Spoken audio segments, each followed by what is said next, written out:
What's up guys, it's ScoopMan5000. Today we're back for another action figure review. We're shifting over to the NECA Teenage Mutant Ninja Turtles, and this is the Wrath of Krang Android Body Krang. This comes from the classic cartoon, and what we get here for the box is a really awesome VHS style packaging, where you see some artwork that would be reminiscent of an old VHS tape from the old Turtles cartoon. Even the NECA logo down here kind of represents that. And I'm always happy to find these when I can in Target. I don't really go out of my way to find them, because Turtles is something that is just very collectible and very difficult to collect. The Super 7's really been my focus, because you can at least pre-order those.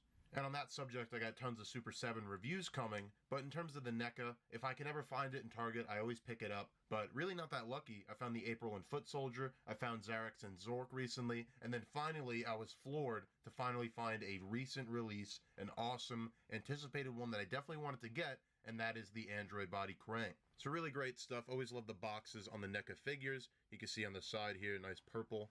On the back, you get some kind of product shots. You get a little read-up on the bottom, on the other side, and then these packages are cool because you open them up, you get a really awesome window display, you get a nice artwork, a picture, a studio shot, if you will, of the figure all assembled. And on the inside here, you can see everything you're gonna get. There's a little Krang up there, Baby Shredder, all the accessories, and then the Android body in the back. So we're gonna go ahead, we're gonna rip this figure open, and we're gonna take a look at Android Body Krang.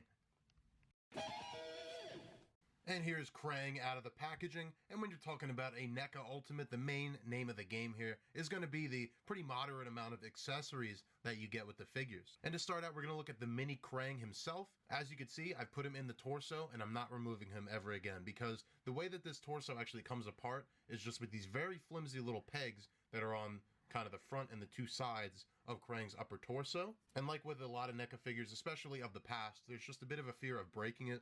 So Krang doesn't slide right in, you have to take the torso off, pop him in. There's just a little hole on the bottom of Krang, but him by himself looks pretty good. I'd like to one day track down that Shredder and Krang 2-pack where he came with the little robot walker, so it can just be a smaller Krang on the shelf. For now, this will do. He's going to sit in that torso, he's going to stay there, and it's going to look good.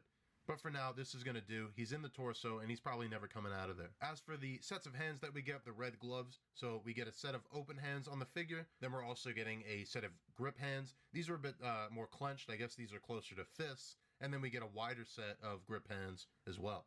And then he also has some swappable hand weapons. That is, first we get an axe and a kind of rotating saw blade, both of which look pretty good.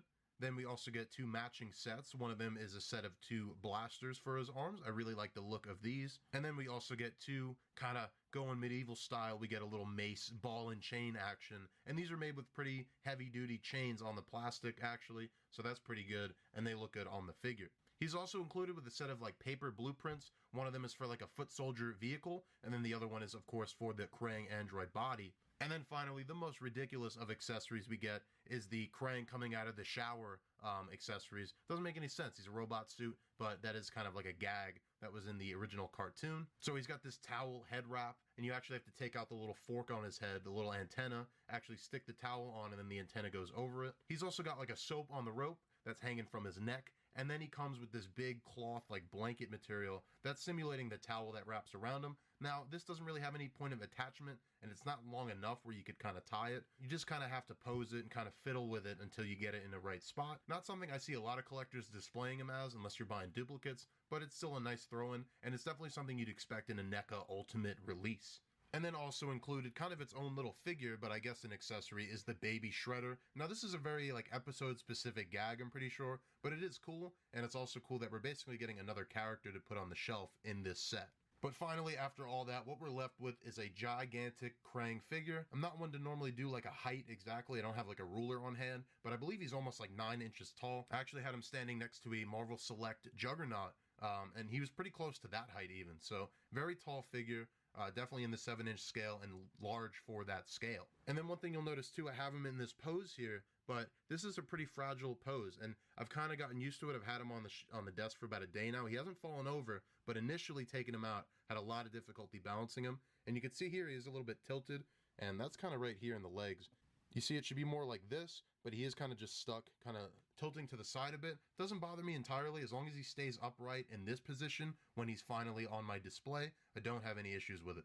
But we'll go grab him, we'll get a closer look. Try not to deviate too much from that pose, so that way he can stand up for the rest of the review. Really awesome face here, and the best thing about these cartoon Turtles figures is the line work that they do, where it's a matte kind of paint, and then you have the black outlines on most details, which really brings out the cartoon aesthetic, the hand-drawn look. It's very simple and it's very striking, but every detail that should be here is here. But like I said, how you separate the torso here is with these clips. There's a clip here, and a clip here, and it's pretty fragile. What I actually did was heat the figure up at a few different angles, take it off, put Krang in, and now he's been sitting here for like a day. I'm not going to touch it anymore. I don't think he's ever coming out of there.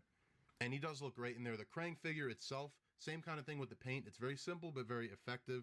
Really nice vibrant pink color in there. So I'm fine with it for the most part. You can see flipping to the back here, there's actually a change in the yellow. That's kind of how they do the shading effect. But the back half of the figure is split, and there's just a bit darker of paint on the back of this guy to simulate like a shaded effect. This is a cartoon figure after all. But you get some nice details here, the screws, the little rivets, the handle here on the back is sculpted. You got a vent on the back of Krang's back here, and you can see the continuation of that armor, the little fold in the neck, some nice little details here. Even some sculpt that isn't actually painted, like the wrinkles up here, and on the back of the elbows as well even. When you get to the bottom of the figure, it's just the red trunks, the red shoes, and then he's almost got like a sumo thing going on with the rest of them. But that does it for the aesthetic of Krang. I think it does a great job of bringing the cartoon to life, like most of these NECA cartoon figures have. But with that, we're going to go into the pretty interesting articulation of this figure. It's limited in a lot of aspects because of the shape, because of this apparatus in the middle, but there are some surprises in here. For one, the head is just on like kind of a ball joint. There's no neck, where it really is just head into the torso. But you can see it's got a pretty impressive range, pretty good tilt. It goes up decently far. I can't see a figure this tall having to look up much farther than that, so that works. Most of the time he's going to be looking down, and he does that pretty well, so he can look down at the turtles. The arms are pretty tight, but there's going to be a hinge and a swivel there, and then there's a single jointed elbow, so this is about how far it extends, and then there, so it's not quite 90, it's also not quite 45, it's somewhere in between. Then we get to the wrists, they rotate and they hinge. The waist is going to swivel here, and it's actually kind of loose. It's a little flimsy. I don't know if I could maybe like push that back together, but there's always a fear of breaking these, so I'm not going to do that. The legs are almost like McFarlane's. They split that far. I don't know if they're going to kick back very far. Actually a decent amount, because this kind of is like a big rubber piece for the trunk. So even forward it gets out of the way just a little bit. The double jointed knee is pretty good for a figure of this size, almost kicking all the way back. And then he has not very good ankle rocker and some hinge on the foot. And that comes into place when you're standing the figure up. But let's try to stand the figure up, and hopefully he does stay while we go ahead and let's do some comparison. And we'll start out with my very limited cartoon Ninja Turtles collection, starting here with the Foot Soldier and April O'Neil 2-pack. The scale here is pretty good relatively. The April figure probably should be a little taller. The proportions are all off on that figure, but for the most part, we got a pretty good range of heights here. And then the only other cartoon figures I've been able to find are the Xarax and Zork 2-pack. Not really important characters to the mythos of Ninja Turtles, but some very nice figures, and I think they look great alongside Krang here. For your movie figures, here he is with the Casey Jones and the Raphael in disguise, a combination that works surprisingly well despite the pretty drastically different art styles. I do like how these figures look together. And then for the Super 7 Turtles, we got the Raphael and the Splinter from Wave 1. I think these work really well with the cartoon NECA figures, and I think they also will look very good together on the same display. And then finally, the rest of the Super 7 Wave 1, the Foot Clan, the evil side of things. We got Baxter Stockman, and we got the Foot Soldier. Again, I think these figures combo really well, and they look nice on a display. So that works for me because I kind of get whatever I can find with the NECA stuff. They're going to go well with the Super 7s. And that is going to cover Krang in the android suit. Overall, it's a pretty great figure. A little bit of balancing issues. He kind of fell over a few times while I was doing the comparisons. So assuming I can get him to stand for an extended amount of time, he's going to look great as a centerpiece of the Ninja Turtles display right in the middle. And like I've said a few times, these sets are really hard to come by. They don't really come in stock online, and when you find them in Target, you better jump on them. Krang is one I was really looking forward to. He's not someone that's getting a Super 7 anytime soon, and he's just one of the more exciting and iconic characters from that cartoon, so I'm glad to find him in comparison to, let's say, Xarax and Zork. I was really excited to find Krang, glad to have a review out.